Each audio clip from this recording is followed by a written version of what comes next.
Assalamualaikum warahmatullahi wabarakatuh. Kembali lagi bersama Merapi Flasher di sini. Oke, kali ini saya kedatangan tablet ya, tablet dalam posisi mati total. Langsung saja kita akan cek terlebih dahulu menggunakan 5,2 volt untuk kuat arus pengisian. 0,02 ini tidak normal. Untuk indikator baterai berjalan ya, untuk pengisiannya juga tidak nampak di layar. Jadi saya rasa saya langsung bongkar saja kalau seperti ini teman-teman. Untuk handphonenya tidak short, menggunakan multimeter skala kali 1 ohm. Ini tidak ada pergerakan di salah satu sisinya, berarti menandakan bahwasanya tablet ini normal ya, tidak short. Untuk baterainya sendiri kita juga belum cek. Kita gunakan multimeter digital di skala DC, dan kita dapati hanya 2,7 volt ya untuk tegangannya. Jadi saya rasa ini baterainya drop. Kalau kasus seperti ini itu berarti permasalahan saya rasa banyak menyerang di bagian charger ya. Karena saya rasa handphone atau tablet ini tidak short dan baterainya drop. Itu kalau tidak chargernya yang bermasalah, itu berarti baterainya yang bermasalah. Seringnya kasus seperti itu. Kita suntik tegangan dulu di 4,2 volt untuk baterainya. Jadi nanti bisa kita cross check ya. Setelah baterai terisi paling enggak 3,5 volt atau 3,6 volt, baru kita coba hidupkan tabletnya, apakah tabletnya masih bisa menyala. Ini sekarang untuk baterainya sendiri ada 3,6 volt, cukup untuk menghidupkan tablet ini. Kita akan coba untuk hidupkan. Ini powernya di mana? Untuk powernya bukan di bagian bawah teman-teman, ternyata di bagian atas. Ini mereknya Alcatel untuk tabletnya. Dan kita akan coba cross check ya kuat arus dari pengisian. Untuk tegangan 5,2 volt masih 0,02 miliampere ya. Ini saya rasa bukan pengisian arus normal kalau seperti itu. Dan handphone masih hidup ya, tablet masih hidup. Jadi saya rasa tidak ada masalah. Benar ya, yang saya curigai itu bagian chargernya ini hanya 1% terisi dan 0,02 itu tidak cukup ya untuk pengisian arus normal. Kalau seperti itu kurang dari setengah ampere teman-teman. Hanya 0,02 miliampere. Ini mengerikan ya. Untuk kuat arusnya belum sampai setengah ampere sendiri. Oke, lanjut untuk langkah selanjutnya kita akan cek pakai multimeter digital teman-teman. Kita akan cross check untuk test point VUSB, V charger, dan kita akan coba cek ya DC untuk 5,2 volt itu sampai di bagian VBAT itu 4 volt. Jadi di sini untuk 5,2 volt ternyata terdeteksi untuk test point V chargernya, VUSB-nya, hingga sampai ke baterai itu ternyata ada tegangan 4,2 volt. Jadi saya rasa ini aman harusnya. Tapi entah kenapa ini V chargernya kok nggak mau mengisi ya, hingga sampai ke baterai itu sudah kita cross check ada tegangan. Untuk tablet atau handphone Cina seperti ini bisa kita akali ya. Kita akan cek terlebih dahulu test point dari VBAT yang dekat dengan test point dari V charger. Jadi semoga teman-teman nggak bingung ya. Kita cari bagian komponen yang menuju VBAT seperti ini.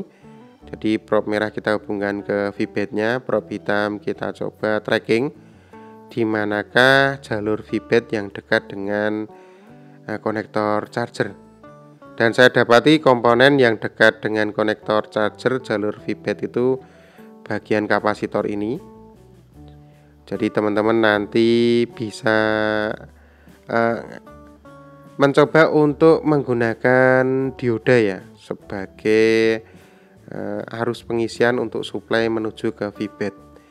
Setelah kita dapati jalur VBAT yang dekat dengan konektor charger, kita akan mencoba untuk langsung menggunakan dioda. Jadi kalau tidak dapati dioda Zener, itu bisa teman-teman menggunakan dioda seperti ini dekat dengan koil, itu bagian lampu, atau dioda dekat dengan konektor baterai seperti ini.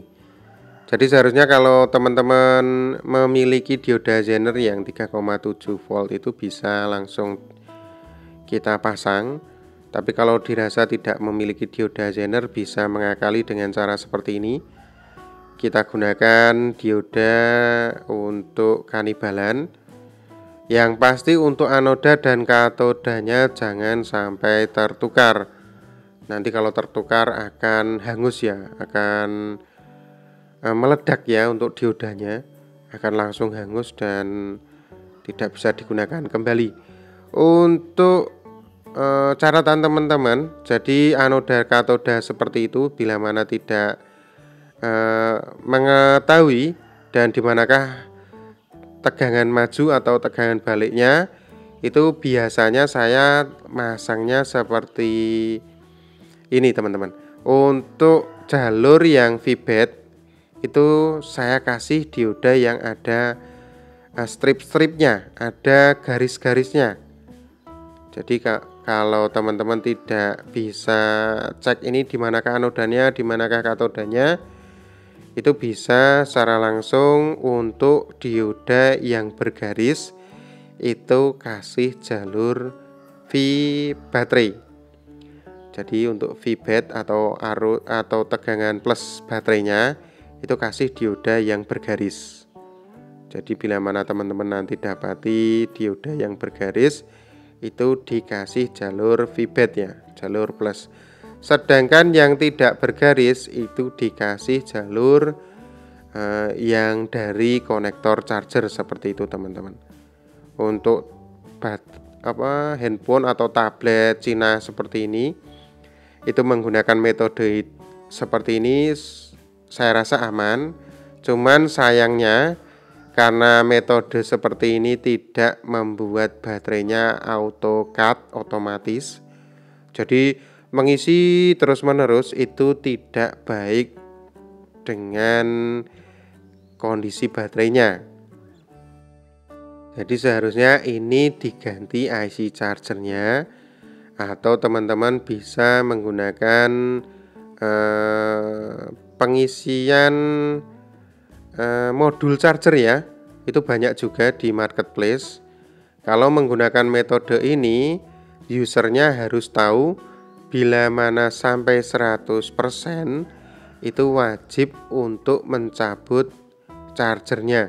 Jadi jangan sampai connect charger terus menerus, karena tidak auto cut ya, dan menyebabkan baterainya rusak teman-teman. Karena memang sudah penuh yang seharusnya auto cut, itu malah tetap terisi terus menerus.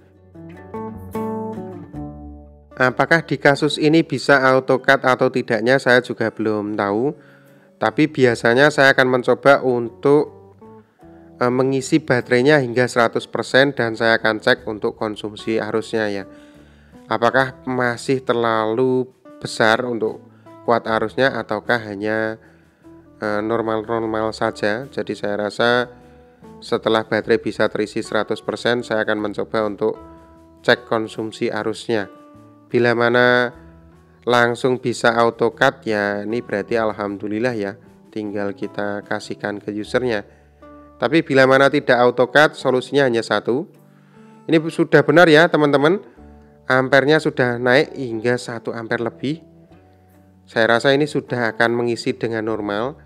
Tapi ya itu tadi, kalau sudah 100% harus dicabut. Kalau tidak dicabut nanti tidak auto cut ya. Tapi bila mana bisa langsung drop untuk kuat arusnya, berarti handphone masih normal. Untuk diodanya bisa kita gantikan menggunakan kanibalan. Untuk kasus kali ini lebih baik gunakan modul pengisian IC ya, yang dijual di marketplace. Tapi bila mana tidak memiliki atau urgent seperti ini, bisa menggunakan dioda di bypass seperti itu. dengan konsekuensi baterainya bila mana sudah 100% langsung cabut ya teman-teman. Oke, baterai sampai 3%, dari 1 sampai 3% berarti ini jelas sudah naik. Kita akan coba untuk mengamankan ya. Ini saya beri apa itu? Pendingin. Bisa teman-teman dapati di atas CPU atau di atas IC power yang didapati di kaleng-kaleng mesin ya. Itu banyak ini pendingin seperti itu. Dan isolasi tahan panas, karena memang diodanya nanti akan panas berlebih. Jadi setelah ini saya akan mencoba untuk baterainya agar terisi penuh dulu. Apakah nanti kuat arus bila mana sampai 100% itu akan turun ya kuat arusnya, ataukah masih besar hingga 1 ampere sendiri. Jadi bila mana sampai 1 ampere, dioda ini akan saya cabut ya, karena tidak aman. Seperti itu teman-teman. Ini hanya untuk membypass bila mana urgent, dan kalau nanti bisa AutoCAD otomatis saya akan mempertahankan trik ini. Sebagai catatan seperti itu teman-teman, lebih baik gantikan IC chargernya yang ada di mesin. Kalau tidak ada, gunakan modul pengisian yang dijual marketplace. Dirasa tetap tidak bisa menggunakan keduanya, bisa menggunakan metode bypass menggunakan dioda seperti ini. Tapi konsekuensinya bila mana sudah 100% baterainya langsung cabutnya. Jadi agar tidak terlalu over ya dalam pengisian, nanti baterainya akan berlebih. Saya akan coba maksimalkan dulu untuk pengisiannya. Mantap.